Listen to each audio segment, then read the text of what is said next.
Assalamualaikum warahmatullahi wabarakatuh. Baiklah, di sini saya akan menjelaskan beberapa hal mengenai klasifikasi tanah. Klasifikasi tanah adalah ilmu yang mempelajari cara-cara membedakan sifat-sifat tanah satu sama lain dan mengelompokkan tanah ke dalam kelas-kelas tertentu berdasarkan atas keasaman sifat yang dimilikinya. Sifat dan ciri tanah yang dapat dipelajari dan diamati di lapangan dinamakan morfologi tanah. Pengamatan morfologi tanah dilakukan pada profil tanah. Ada beberapa sifat morfologi tanah, antara lain ada warna, tekstur, struktur, tebal horizon, batas horizon, pH tanah, dan konsistensi dan lain-lain. Hasil klasifikasi tanah berupa jenis-jenis tanah atau kelas-kelas yang mencantumkan nama-nama tanah pada berbagai kategori. Selanjutnya, hasil tersebut dipetakan agar diketahui penyebaran dan dari masing-masing jenis tanah tersebut. Sehingga diperlukan teknik survei tanah yang menghasilkan peta tanah yang baik. Tanah yang diklasifikasikan menurut Solly Survey Staff pada tahun 1990.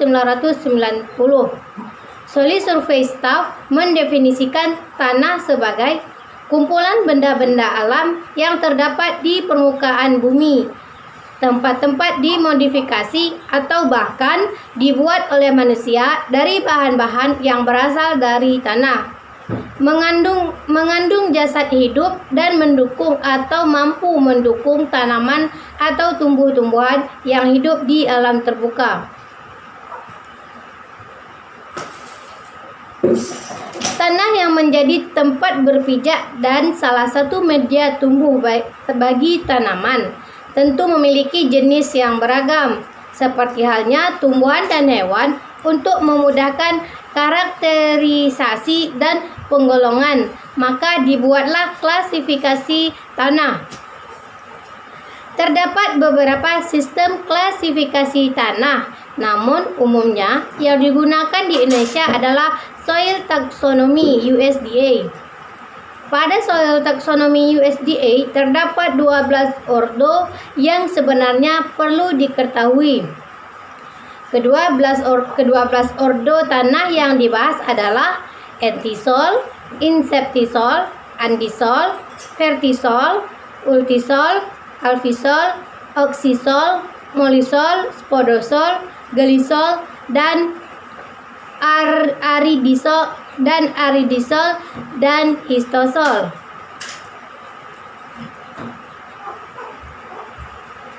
Entisol dikenal juga dengan tanah muda karena solumnya masih dangkal dan hanya terdiri dari horizon A, C, serta R, sehingga termasuk belum berkembang.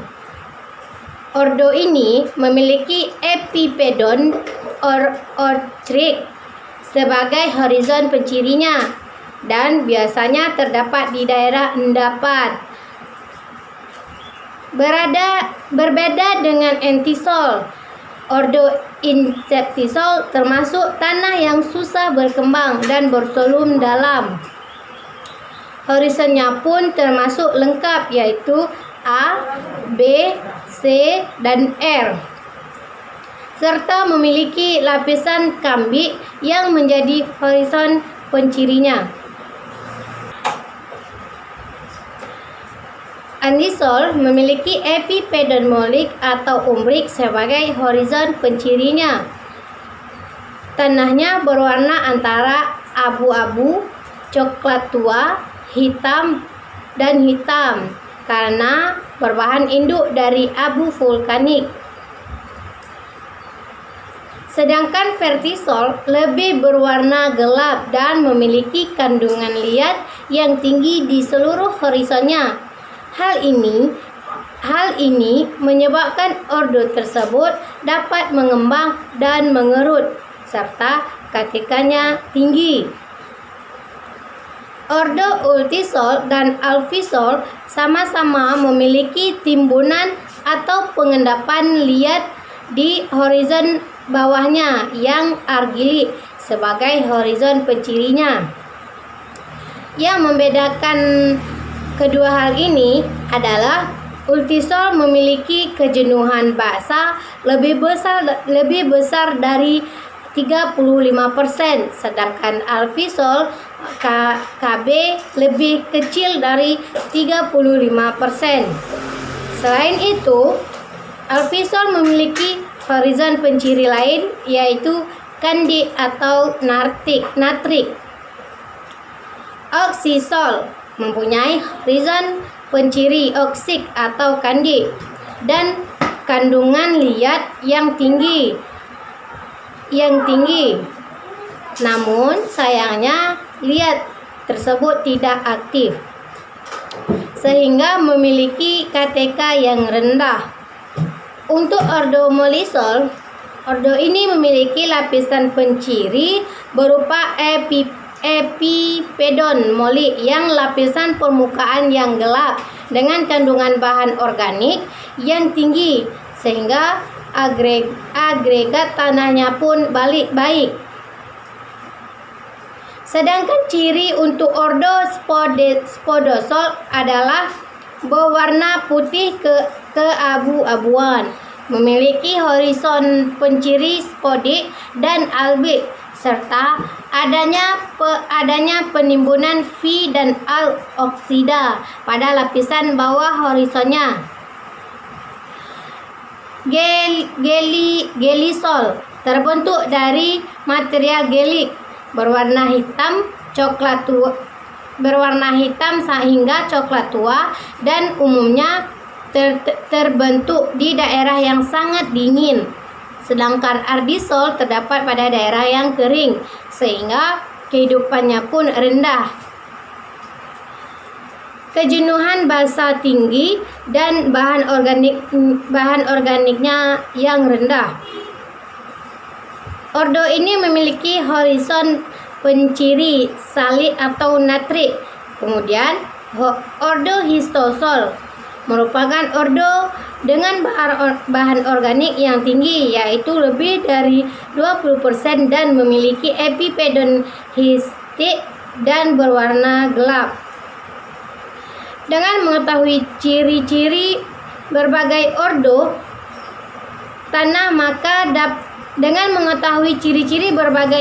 tanah, maka dapat diketahui pula kekurangan dan kelebihannya sehingga memudahkan dalam perumusan rencana di berbagai bidang yang berhubungan dengan tanah. Membahas tujuan dari klasifikasi tanah itu sendiri. Nah, sebelum itu kita harus mengetahui apa sebenarnya arti dari klasifikasi tanah. Klasifikasi tanah adalah di mana pengelompokan tanah berdasarkan kategori-kategori dan karakteristik dari masing-masing tanah dengan cara memakai sebuah alat atau dengan cara sederhana saja tanpa menggunakan alat.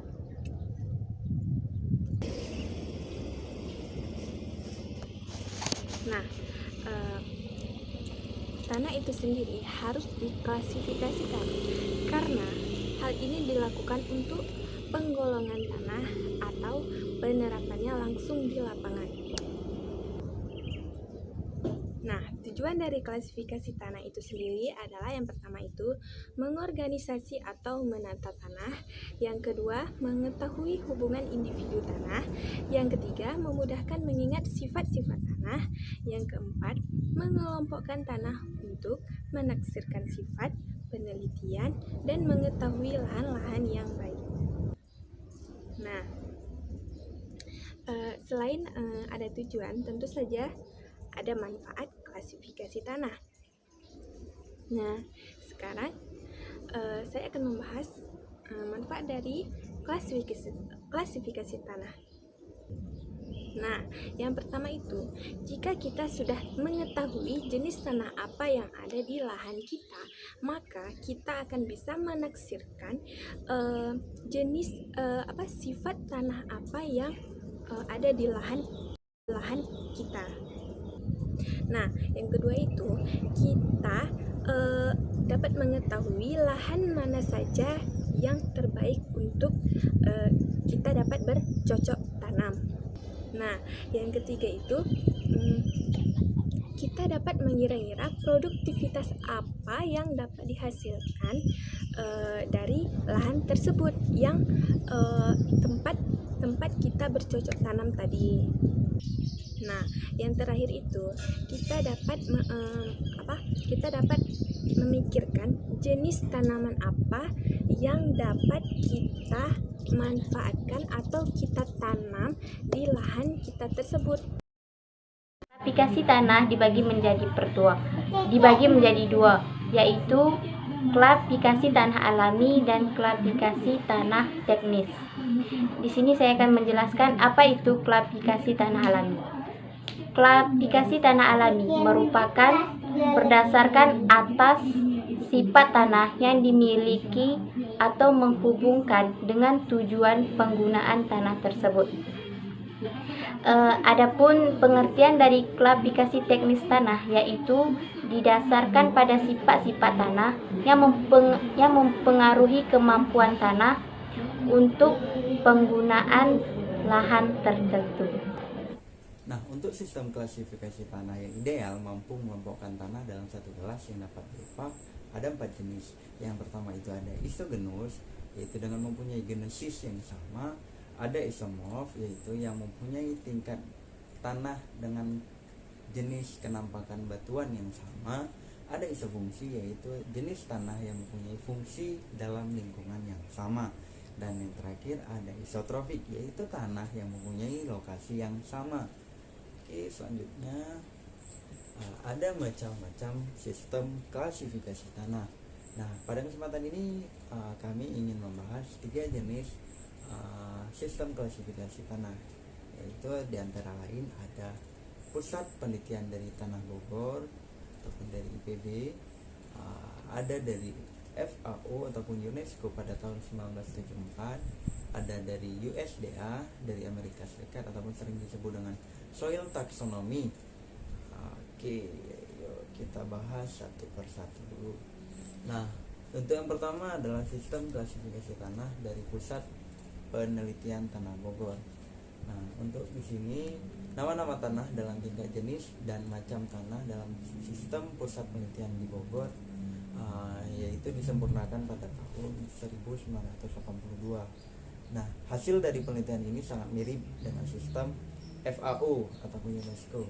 Walaupun demikian, nama-nama lama yang sudah terkenal tetap dipertahankan dalam sistem klasifikasi ini, tetapi menggunakan dengan definisi terbaru ataupun dengan kata-kata yang lebih terbaru ataupun yang lebih mudah dipahami oleh kalangan masyarakat. Nah, di sistem klasifikasi tanah Pusat Penelitian Tanah Bogor ini juga memiliki kelebihan dan kekurangan masing-masing. Di antaranya kelebihannya itu banyak disukai oleh pekerja lapangan pertanian karena mudah untuk diterapkan di lapangan. Yang kedua, penamaannya mudah untuk dihafal karena memang kata-katanya itu mudah dipahami untuk masyarakat kalangan awam. Untuk kekurangannya sendiri diantaranya banyak nama-nama baru sehingga sedikit membingungkan. Artinya begini, sebelumnya klasifikasi ini pernah dipublikasikan oleh FAO, kemudian diperbarui lagi oleh Pusat Penelitian Bogor, sehingga masyarakat yang udah mengonsumsi klasifikasi dari FAO sehingga agak kebingungan dengan jenis-jenis klasifikasi tanah yang keluaran terbaru dari Pusat Penelitian Bogor. Oke, selanjutnya sistem klasifikasi tanah dari FAO ataupun UNESCO. Nah, untuk sistem klasifikasi ini yaitu dipublikasikan pada tahun 1974. Pertama kali dibuat yaitu bertujuan untuk membuat peta tanah dunia dengan skala 1:5 juta. peta tanah ini terdiri dari 12 peta tanah. Sistem ini terdiri dari 2 kategori. Kategori pertama setara dengan grid soil group, dan kategori kedua setara dengan subgroup dalam taksonomi tanah ataupun USDA. Untuk pengklasifikasian digunakan horizon penciri yang sebagian diambil dari kriteria horizon penciri pada taksonomi tanah, dan sebagian dari sistem klasifikasi tanah ini dan nama-nama tanah ini diambil dari nama-nama tanah klasik. Memang tanah namanya itu memang sangat klasik gitu, yang sudah terkenal dari Rusia, Eropa Barat, Kanada, Amerika Serikat, dan beberapa nama baru yang khusus dikembangkan untuk tujuan ini. Nah, tampaknya dari nama-nama tanah tersebut bahwa sistem ini merupakan kompromi dari berbagai sistem dengan tujuan agar diterima oleh semua pakar di dunia. Jadi sebelum melakukan penelitian ini, mereka melakukan kompromi dulu sehingga hasilnya itu dapat diterimakan oleh kalangan dunia. Oke, selanjutnya, nah dari sistem FAO ataupun UNESCO ini juga memiliki kelebihan dan kekurangan masing-masing. Jadi di antaranya kelebihan itu pertama itu memadukan antara klasifikasi dari FAO sendiri dan dari USDA. Yang kedua, mempunyai ciri khas karena dalam pengklasifikasiannya berdasarkan horizon penceri dan kriteria horizonnya.